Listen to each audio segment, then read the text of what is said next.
my geeks and peeps, my explainers and entertainers, my little oodle-lallies.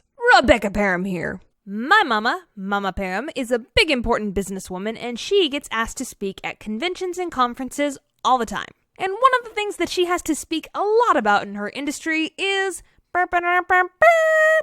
storage. That's boring! Yes, it is, and my mama knows that. To make her presentations less boring, she's commissioned me, her hip, young, awesome, talented YouTuber daughter, to narrate and animate a story that she has been telling at these storage conventions for a long time now. What you're about to see is the final product. So without further ado, please enjoy my mom's very weird story about her first experience with self-storage. Roll tape! I think it was about 1980 when I had my first experience with storage. My husband Mike and I had gotten all of our stuff into this good-sized moving truck, and we drove to this place that was literally the only self-storage within 3 towns of us. So Mike drove up the truck, I got out, and I walked into the office, if you could even call it that.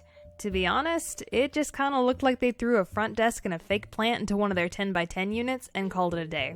I mean, we're talking majorly primitive here. Anyways, I approached the front desk, not to be greeted by a manager, but rather by this.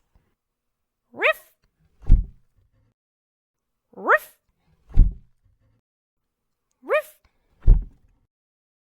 Riff! Though, to be fair, I've had worse customer service greetings.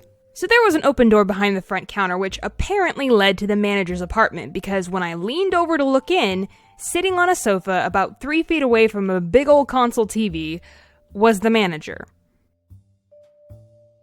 Riff! Ahem? Yeah, what do you need? I have a truck. I need to put my stuff in here. She got up, slowly, cigarette hanging out of her mouth. What you got out there? She leaned over the counter, looked through the window at my moving truck, and said, You're gonna need a 12x28. Here, fill that out right there. Fifi, shut up. What, you need a pen? Yeah. It's $41.50 a month. You need a lock? Yeah. $5. Your unit's the last building on the right. Fifi, shut up. It's behind that gate over there, but I lock it at exactly 6 o'clock, so you better not be behind it, cause you ain't getting out till morning. I looked at my wristwatch, and without missing a beat, she said, Yeah, you maybe got half an hour, you'll need to hurry up. Oh, and your payment's due on the 12th. Why on the 12th? Because I said so. If you don't pay, we sell your stuff. Got it? Now sign here. Phoebe, shut up. And that was basically it. I signed her little 1-page contract, she made me a copy of it, and I wrote her a check. And at the end, I just kind of said, thank you, and walked out the door. I got back in the truck, and Mike said, Hey, so what'd you get?